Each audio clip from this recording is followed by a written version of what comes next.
যাদেরকে নিষিদ্ধ ঘোষণা করতে হবে, যারা গণহত্যার মাদকগার ছিল, যারা হাসিনার মাদকগার ছিল, তাদের কোনো অধিকার নাই ভাই বাংলাদেশের রাজনীতির কোনো কেদারায় বসা।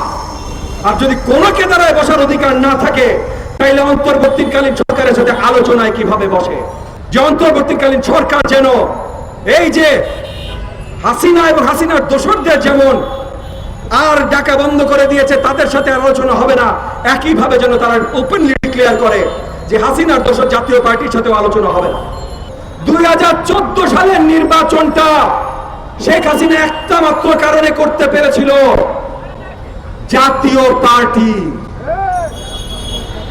হোসেন মোহাম্মদ এরশাদ সাহেব যখন বললেন নির্বাচন করবেন না, প্রশাসনের নির্বাচনে অংশগ্রহণ করবেন না, তখন তার স্ত্রী এবং তার স্ত্রীর সাথে কিছু হাসিনার চাটুকা তারা 14 নির্বাচনে জোর করে জাতীয় পার্টিকে নিয়ে গেল।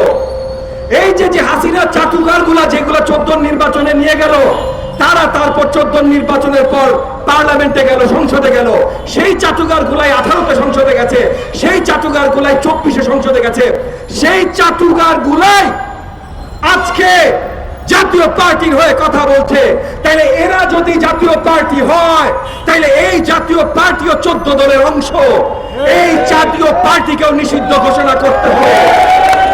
কড়াভাবে নিন্দা জানাচ্ছি যে অন্তর্বর্তীকালীন সরকার এই হাসিনা দোসর জাতীয় পার্টিদের নেতৃবৃন্দকে বারবার কেন আলোচনায় ডেকেছে।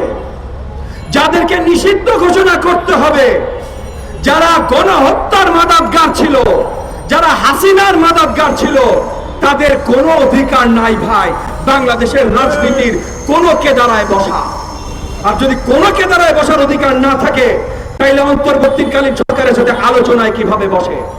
আমি এটার নিন্দা জানাই এবং আপনাদের মাধ্যমে আবেদন জানাই যে অন্তর্বর্তীকালীন সরকার যেন এই যে হাসিনা এবং হাসিনার দোসরদের যেমন আর ডাকা বন্ধ করে দিয়েছে, তাদের সাথে আলোচনা হবে না, একইভাবে যেন তারা ওপেনলি ডিক্লেয়ার করে যে হাসিনার দোসর জাতীয় পার্টির সাথেও আলোচনা হবে না।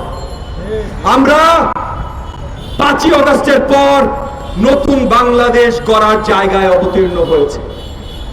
8ই আগস্টে যে অন্তর্বর্তীকালীন সরকার আমরা দাঁড়া করিয়েছি, নতুন বাংলাদেশের স্বপ্ন নিয়ে সেই অন্তর্বর্তীকালীন সরকার আমরা দাঁড়া করিয়েছি। এই নতুন বাংলাদেশ তৈরি করতে আমাদের কেউ বাধা দিতে পারবে না। কোন ধরনের প্রতি বিপ্লব সম্ভব না।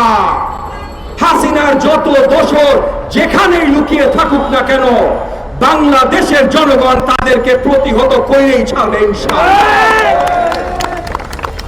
এই প্রতিহত করবার জন্য আমরা যেন সারাক্ষণ সব জায়গায় সবভাবে অন্তর্বর্তীকালীন সরকারকে আমাদের সাথে পায়, তাহলেই সারাক্ষণ সব জায়গায় সবভাবে অন্তর্বর্তীকালীন সরকারের সাথেও আমরা থাকবো ইনশাআল্লাহ।